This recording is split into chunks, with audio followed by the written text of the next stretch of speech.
The number one reason people don't build is risk, and it's financial, emotional, or time. When we're trying to convert someone, we need to be the least risky option for them. This podcast is brought to you by Andersen Windows. So we all know Andersen is a trusted name for windows and patio doors, but here's something you might not know. They also make impressive moving glass walls called big doors. And these moving glass walls can help you capitalize on the indoor-outdoor market, even in a rough climate. What's more impressive is that Andersen also has options for new homes and remodels. Their folding outswing door was recently used in a Michigan remodel where it opened up an entire wall of a 1950s era home.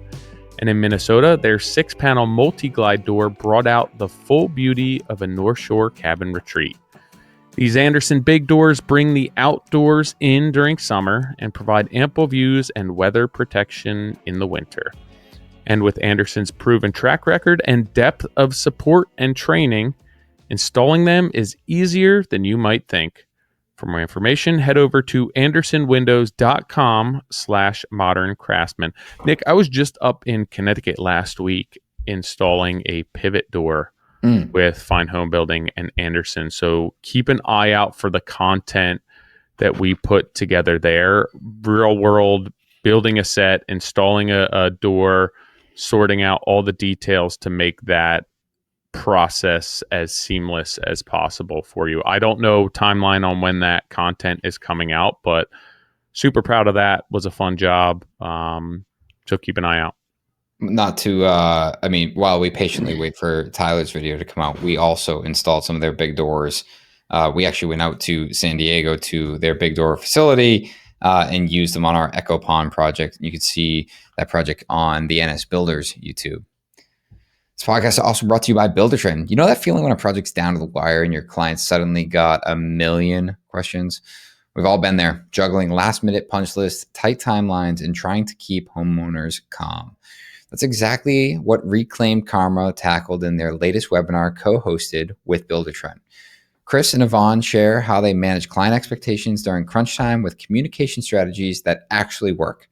Plus, they explain how Buildertrend's client portal automates updates with AI, so you can stop chasing emails and start focusing on work. If you're ready to finish the year strong and deliver a 5-star client experience every time, don't miss this one. Watch it now on demand at buildertrend.com/MC client webinar.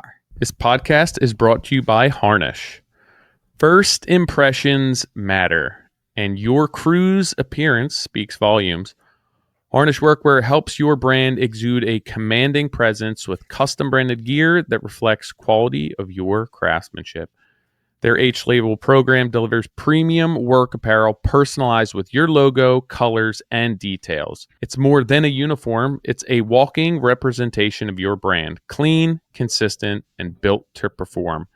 If you're ready to elevate your image and stand out from the competition, visit harnishworkwear.com and start building your brand from the ground up. Which reminds me, I just had a package delivered from Harnish my side porch. Yeah, it came while I was out in the shop unloading stuff. Forgot that we got a delivery, and I just checked my email, and UPS says it was delivered. So I got to go check out what's in there. Well, I know we are colder here in Boston already, and I got the Crater One pants and as well as their hoodie. And as you can see right now, I'm wearing the t-shirt because literally it's the only t-shirt that's in my drawer right now. I think I have 70 Harnish t-shirts, most of them co-branded with the Modern Craftsman or NS Builders. But the Crater One pants are super interesting, guys. And I think it's worth, if you guys are looking for something that is more modern fit, stretchy, but also super, super durable, but feel like you can wear them on the job site or, for my case, at the hockey rink 7 days a week with my children. They're pretty awesome. So definitely worth checking it out, getting it on the website, and yeah. All right, we're recording? Yeah. All right, so Nick, we're on a quick speed dating in Chicago. We are, yeah. Bougie little restaurant here. So we, this morning, We were kicking off the event 8 a.m. We dug into lead generation and marketing.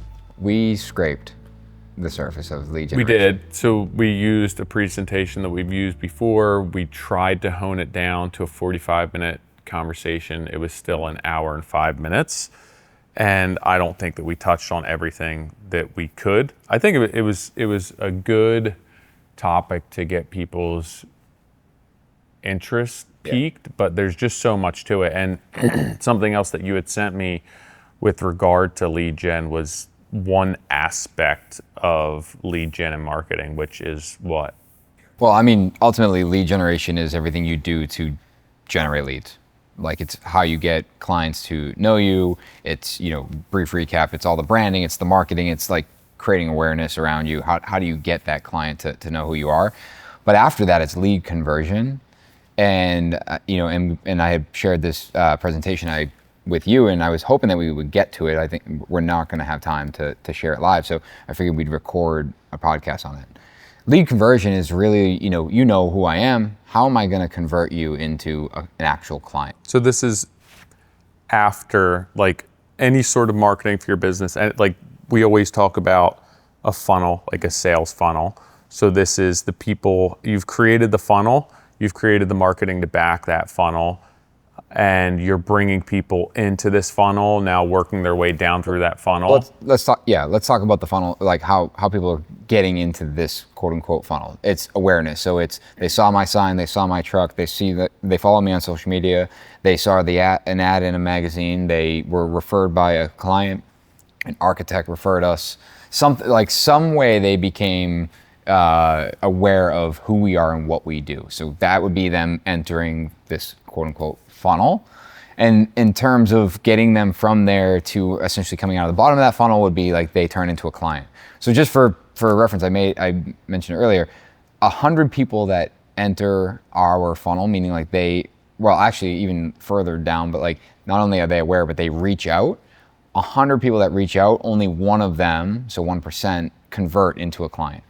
So when I first went into business, I was so concerned with landing every single job that came across my plate. As you would be. Which is actually not what you want. Like I hear 1 out of 100, yeah, that's ideal. Like that's a great fit for you, but you have to make sure that the more specific you are with your ideal client profile, you need less customers that are the right fit. You actually need a wider top of funnel to bring in more people, because if you're only capturing or landing 1% of that funnel and you need 3 jobs, realistically you might need to bring in 300 leads. Right. And so like the more specific you are, it's counterintuitive, but you need more people to enter that funnel. Well, I think the marketing can be widespread and you get people interested for different reasons, where it's like some people just are interested because they like what you do, not because they want to actually convert.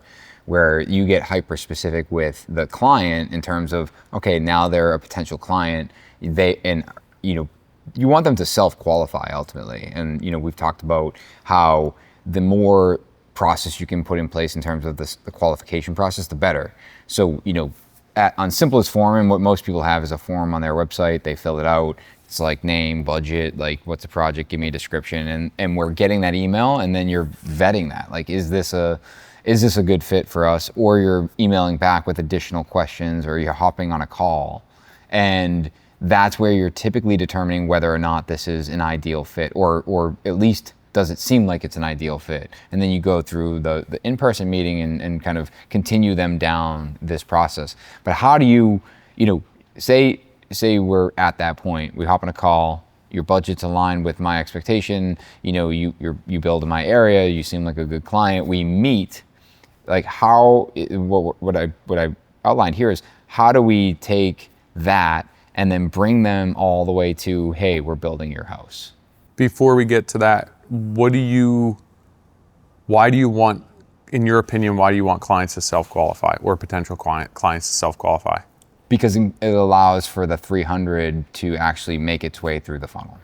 But how is that how is self-qualifying helping you? Well, I think ultimately it allows them to understand. It basically means that they understand our process ahead of us engaging in a longer conversation.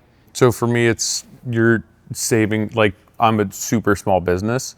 If I'm spending time qualifying leads and vetting leads, I can't make money doing things that make me money. So it's saving me money and time and effort, resources by allowing clients to self-qualify. But then another thing that's huge for me is I don't have to tell a client that they don't fit my client profile, which is like rejection, which I've literally told people that, and they've gotten so upset with me. Like, my money's no good with you. Right. It has nothing to do with that.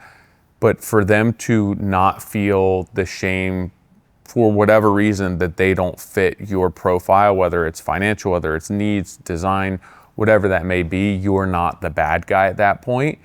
And you don't have to physically reject someone, which I think is huge from a business perspective as well. Yeah, I mean, just tactically, one of the things that we've tested in the past and plan to re-implement is this conditional questioning form. And ultimately, we found that it was too complicated in the beginning. People weren't even getting into the funnel at all because they were like, I'm confused here. But ultimately, what it is, we built this in Typeform. Actually, is a website you can build conditional forms. And conditional questioning is based on what you answer for the one question will feed you down a certain path on the other side. And we actually built it to the point where as you filled it out, you were taking a path to determine whether or not you were you were qualifying. It wasn't saying, hey, you're qualified, but what it did is essentially based on what you answered, we had a scoring system. So it would score like, hey, if the budget's $1,000 a foot, scoring is 10 out of 10. Yeah. If it's $500 a foot, it's like, that's probably like a 3 or 4, because we just know we can't build that. We would score all the questions, and if they scored say 85 and over, we determined that was a good fit. And what that did is it brought them to, you should schedule a call with us so we can talk about your project. If it wasn't a good fit, but it was close, we would say, it doesn't sound like we are a good fit for this project. Happy to, if you'd like to reach out, you're more than welcome to. But it wasn't like a direct, hey, we should talk on the phone. It was just an opportunity where it's like, if you'd like to further the conversation, here's our contact. And if it wasn't a good fit, hey, sorry, this isn't a good fit for us. But we'd still put them into our email marketing, so we would stay in touch. That right there, I think, is a really important note, because we had a client that 6 years ago reached out to us, and we had a phone conversation, and the phone conversation was, high level, what it costs to build with us. And they were like, I'm so sorry, this is way over our budget, appreciate the time. And I never thought anything of it. Those calls happen all the time. 6 years later or 5 years later, that client came back to us and went through, some professional changes and could afford to build with us and re-engaged us. And it wasn't until a few months into that process he's like, do you remember when we realized it was them? And I was like, of course. No, I was like, truthfully, I don't. And he tried to jog my memory. I'm like, I'm really sorry, I don't remember that. And then a year later, he was more specific about when we talked, and I was like, I actually remember exactly when that was. But the point is we kept in touch. And now, in that case, I don't think it was email marketing. I think he followed us on social media and was watching what we did. But the point is you keep them interested and you continue to educate them in the process, because ultimately that's what, you want them to be educated. And I have this written down in front of me, but the number one people don't build is strictly, risk. The number one reason people don't build. The number one reason people don't build is risk, and it's financial, emotional, or time. And, so for us, when we're trying to convert someone, we need to be the least risky option for them. For any, no matter how you cut this, that is how they're determining who they work for. And risk is relative. It's relative to each client and each experience too. Risk isn't just financial risk, right? There's a ton of risk involved with every project. So you have to understand what your client's needs. What type of risk are you talking about in order to make sure that you're fitting that client's needs, but also how are you going to base everything on this project? Is it timeline? Right. Is it design? Is it budget? And what's the risk with regard to? And there's that famous saying, like, quality, price, and time, pick two, you can't have all three. And I've always pushed back. I'm like, you can have all three, you just have to prioritize. Yeah. It's like, just because you want budget and time doesn't mean quality goes out the window. It just means like that is a third in priority. So for us, understanding the risk isn't necessarily saying, what are you concerned about? It's listening to them talk about the project. And, and one we're going through right now in pricing is that, client came to us, their budget's $2 million to do this renovation. They're in schematic design with the architect. Architect puts together a very schematic level of drawings. We go through it and we realize that what is, assumed in the design is probably like closer to 2.7, 2.8. And so we put together this high level schematic price, and what we used to do is we used to go back to the client and say, hey, what you're designing so far is actually 2.8 million. And, forever the process like unraveled from it. And I'm like, what's going on? Like, we're being super honest. Like, that's our whole thing. Like, we're transparent, we're honest. Like, that's great. But you got to remember that they're paying you for pre-construction, and we're their advocate, and they communicated that their budget's $2 million. The design is at schematic level, meaning like there's very little information, and we're telling them that right out the gate, you're 800 over. So now they're like, they're spiraling. This is why we hired you. Yeah, they're spiraling, and now it's like, now this seems like a huge risk, and it's like, in this case, the house is like partially demoed, and like they bought it and they're paying rent elsewhere. It's like, this seems like a massive risk. So we didn't do that. Now we said, okay, that's where it's trending. We need to go through this and understand what's it going to take to do a project for $2 million. Because there's still enough information where we can help guide that. So we looked at the scope, and we actually worked backwards and said, all right, in order for us to hit that $2 million number, here are the things that we need to consider. And some of them are removing scope, reducing scope, or deferring scope. Meaning there's, oftentimes millwork in rooms that they're like, I actually won't ever use that room. So we can turn that into furniture or do it later.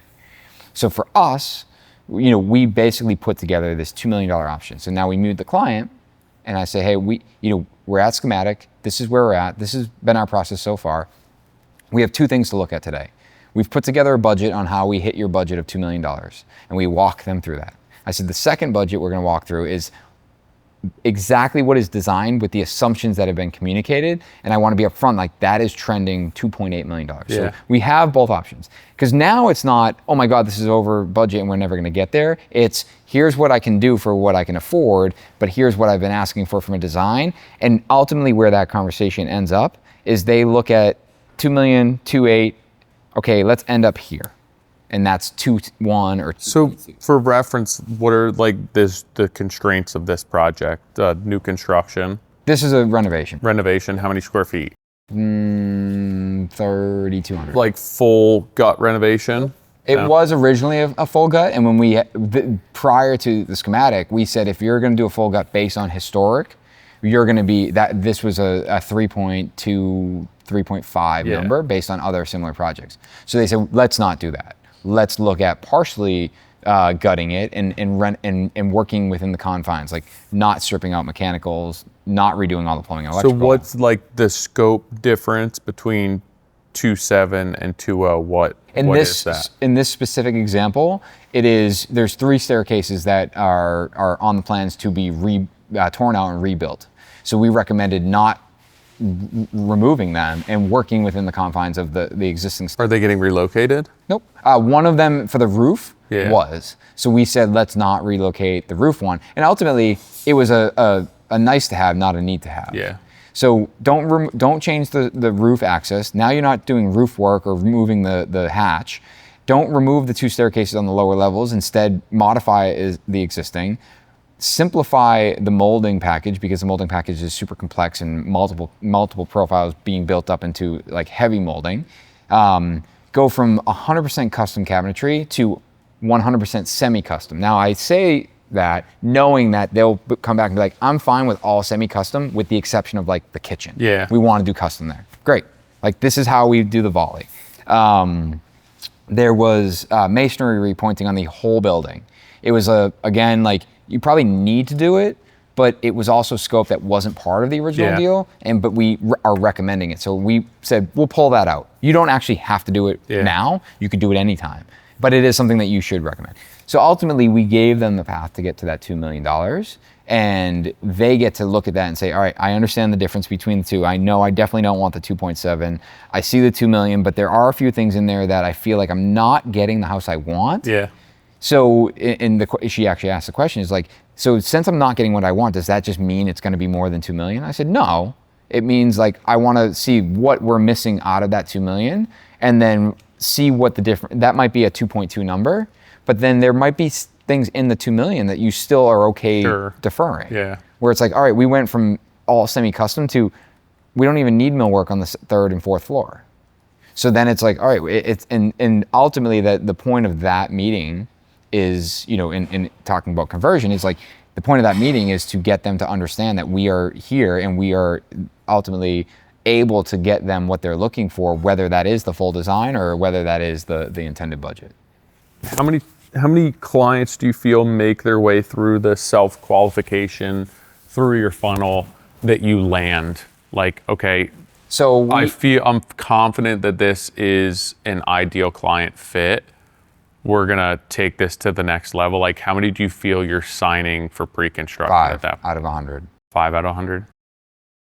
5 out of 100, and then, you know, I mean, I say one of those converts, but it's like realistically, those 5, I mean, probably convert into full construction. It's probably closer to 2 or 2.5. So a lot of people think that pre-construction is this like golden ticket to getting paid and then building a job, which we've spoken about it before. There's like a consulting aspect of that. And yeah, we're the builder. We're hoping to build the house, complete the renovation or the remodel. But in the aspect of pre-construction, we are just providing a service. Like, it's not a guarantee build at that point. It's not, and I think that the sooner people realize that, the sooner they will be successful with the pre-construction. Yeah. Because, like, sure, the whole point of pre-construction, I know you don't think this is the word, but is to de-risk construction, and that is the intent. I think it's D-risk. So, like, I mean, I would assume that would be D-risk. I feel like maybe de-escalate the risk. I don't know. Whatever. De-risk the construction. I'm gonna keep saying it. It sounds good. It's good copy. And Doug said lower the risk. Yeah. But ultimately, like, that's the goal of pre-construction. And to your point, a lot of guys are like so focused on flying through pre-construction so they can build. It's like, dude, you're like the client has high anxiety about the build. You gotta make sure that they don't have anxiety starting construction, and this is your time to do it. Now, for you as a builder, it's a really easy way to get a client on board to like get an understanding of the project and help develop it. It's exactly why the wrong way to go about that 2.7 example is like, you price it, it's 2.7, you deliver 2.7, great. You've delivered bad news. Yeah, I mean, also, like, for precon, even in that instance, right, 2.7, you have to have some sort of baseline metric to go off of, right? Maybe that number's 1.7, but like, you don't know where that's gonna land, but you have to have a baseline to work off of where we're good here. We wanna go up, we wanna go down. Like 1.7, right? We really anticipated doing a little bit more and we can stretch that, but like, there needs to be some sort of basis reference point, like, in order to work off of, and that's always that first round. I always call it napkin budgeting, where it's like, my budgets always come in high initially. But the difference here is, like, that's fine. You can come in high, but don't deliver a high budget if they've asked you for a $2 million number. You also just have to understand that that's just part of the process in order to get to where you need to be. It's not a seamless process. It's not one and done. That's just one aspect of this.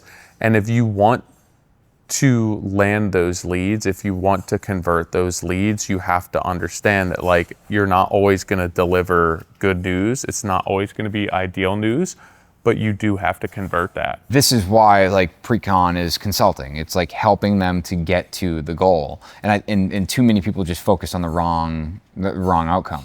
It's like, yes, you gotta create a baseline, but you gotta be the advocate for the project. You know, the amount of times I hear people are like, well, that's what was designed. It's like, yeah, you're being paid to consult on the design. Yeah. You're being paid to help them get what they want, or as close to what they want for what they can afford. And you also have to understand at that point, like, you have to be able to quantify that design with regard to concrete numbers for construction and management, but also what's the most critical, what's the most important for this client. All right. Right? Like, yeah, we're at 2.7. What is the most important aspect of this project? What can you not do without? What can we push? What can we possibly phase? What can we get rid of? Who's to say that the initial design, like, without any sort of numbers applied to that from the architect, where there's they so have little any information. understanding of what's going on, what they're doing, or the client really has any understanding of what that's going to cost. I mean, the client's like, why are you factoring $100,000 for HVAC? It's like, I don't know. We're right now, that's a number. And like, because we've done a project that has a similar size and we were able to accomplish that for $100,000, and we got a pretty nice system out of it.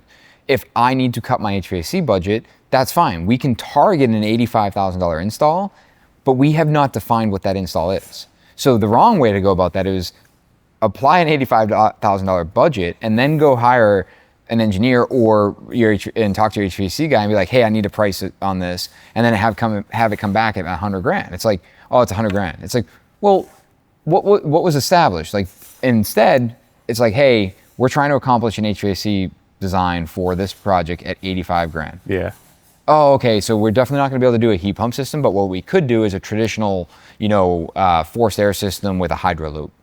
It's like, great, let's propose that. They might not want that, but if you're ideally, like, they're asking for $2 million, like, show them what they get for $2 million, and that might be a hydro loop HVAC system, which most clients don't even care. Yeah. But we forget that is a decision that could be made in order to save costs, instead of creating this like, well, we only do heat pumps. It's like, that's fine. If your budget is not the concern and you only do heat pumps, then you need to cut your budget elsewhere and explain to the client, like, you're gonna spend more money on HVAC because that's part of our ethos. And it's like, well, the client doesn't value that. Yeah. So like, we're in a different position here where it's like, set the parameter. It's similar to the millwork where it's, this particular job, we had $350,000 for projected millwork costs. So in the VE exercise, we said, well, why don't we cut that to $175,000? And the immediate question is like, how are we going to do that? It's like, how are we going to do what? They're like, cut it to $175,000. Install half the amount of molding. I'm like, well, no, just the cabinetry. Like, well, like, we don't even know what the cabinetry is. Sure. We have assigned a value to it. So if someone said, hey, I have $175,000 on the table right now, put cabinetry in my house. You could put cabinetry in someone's house for $175,000. What it is TBD. But if you know you're gonna have $175,000, you could deploy that money all in the kitchen, or you could deploy it with semi-custom here and like Home Depot vanity here, or whatever the case is. Like, you can deploy that. I mean, you could spend $160 on the kitchen and then 15 on the rest of the house, right? Where it's like, we're gonna tear them out in 6 months from now. All we're doing is setting a target and then working backwards from that. And that's part of this whole pre-construction consulting. And as far as converting these leads, like, obviously they're through the funnel now, converting them from a potential client to somebody who's ready to sign up for pre-construction, all of this education, all of this consulting is just instilling that trust in that client that they're willing to take the next step in the relationship with you, where it's like, we're still not sure, we love what you do, we don't understand the cost, but like, you don't have them signed, you don't fully have their trust at this point. So to come in and say it's 2.7, this is just what, hey, I'm not the architect, you hired the architect, whatever that conversation, they still don't trust you at this point. So if you're automatically not a team player, you're pointing fingers like you just gestured, like, they're not gonna hire you to do that job. But if you come to them, like you said, present multiple options, here's what I don't love about the 2.0, here's what I don't love about the 2.7, like, here are your options, here's pros, cons, here's maybe good, better, best. Here's where I think that you could save some money. at the end of the day, I'd like to see you in this range. You're building the rapport. You're creating the trust. You're being a steward for that client, a steward for that project, and you have their best interests in mind. They feel safe. They feel protected. They feel as though the risk has been deed or lowered. De-escalated. Right, where it's like getting them through the funnel is not enough. You can't stop there. And it's just like even at precon, you can't stop there. Like you're not contracted to do the job yet. You may not be nailing the numbers. You may not be hitting the client's program. The design may not be what they want. Like it's not done until it's done. And then you obviously have to play the song and dance for all of construction. But converting that lead is such a critical aspect of this that I think a lot of us, once we ensure client fit, we get excited about the project and we're ready to sign this. Like you have to understand that this job is doable based on all the parameters and the information that you have, and you don't have a lot right now. So like you're gonna get in bed with somebody and sign somebody to a job and pre-construction and then get into this and be like, well, yeah, this job literally is not doable anywhere close to this. And how's that helping anyone? Right. It's not helping you. It's not helping the architect. It's not helping anyone, like any of the project stakeholders. And it's not the right thing to do. So like you have to understand what does your lead gen process look like, but then also how are you going from now I've distilled that down to 5 out of 100. How am I going to sign this 1 out of that 5, like the 20%? How do I get the client what they want within the parameters that they can afford? And so much of that is, like we spoke about in the lead gen and marketing, understanding what makes your business profitable, viable, and sustainable, while enveloping that and like completely immersing that in the needs of your client. But you have to protect yourself, which I think a lot of people drop the ball on. Where you get excited about a project, numbers look good, you want to sign this, let's move on, without really dialing in what that conversion looks like. Guys, if you want, I have a whole presentation on this for lead conversion. If you guys want that, head over to our Instagram, find the clip that is associated with this, or just send us a message and DM us lead conversion, and we'll send that presentation to you so you can comb through it and see all the fancy graphics I added. Sweet. Live from CCS, Modern Craftsman Speed Dating. See you guys.